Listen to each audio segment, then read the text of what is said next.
ভাইরে আমার 62 লেভেলের আইডি ছিল, কিন্তু সেটা হ্যাক হয়ে গেছে।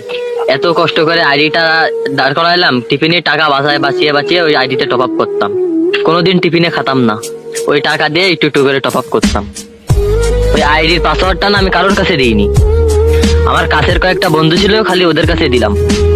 কিন্তু ওরা তো এভাবে হ্যাক করবে না, আমার বিশ্বাস আছে ওদের উপর। কিন্তু কন্তে যে কি হয়ে গেল, সব শেষ হয়ে গেল। আমার আইডিটা যে কিভাবে হ্যাক হলো আমি নিজেই বুঝতে পারছি না।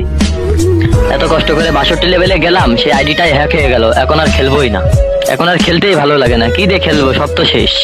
হায় রে বিশ্বাস, আমাদের দুনিয়াটাই এমন অদ্ভুত যে মানুষটাকে সব থেকে বেশি বিশ্বাস করবা, সেই মানুষটাই তোমার পেছন থেকে হাসতে হাসতে ছুরি মেরে দিয়ে সামনে এসে কষ্টের অভিনয় করবে।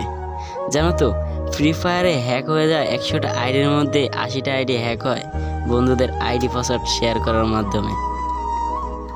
দেখো, আমাদের এই পৃথিবীটা চলে বিশ্বাসের উপর, তবে এই বিশ্বাস বা ভরসাটা অন্ধ হওয়া উচিত নয়, নয়তো দেখবা তুমিও এই অন্ধবিশ্বাসের চাদরে ঢেকে পড়বা, একটু আলো খুঁজে পাবা না।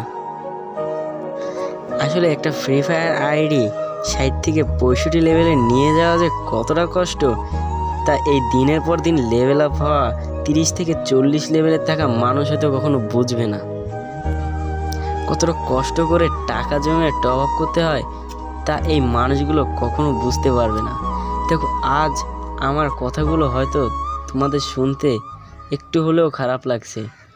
আজকে আমি তোমাদের বন্ধুদের বিরুদ্ধে কথা বলছি, কিন্তু একটা সময় তোমরা ঠিকই বুঝতে পারবা যে তোমাদের এই ভাইয়ের কথাগুলো কতটা বাস্তব ছিল।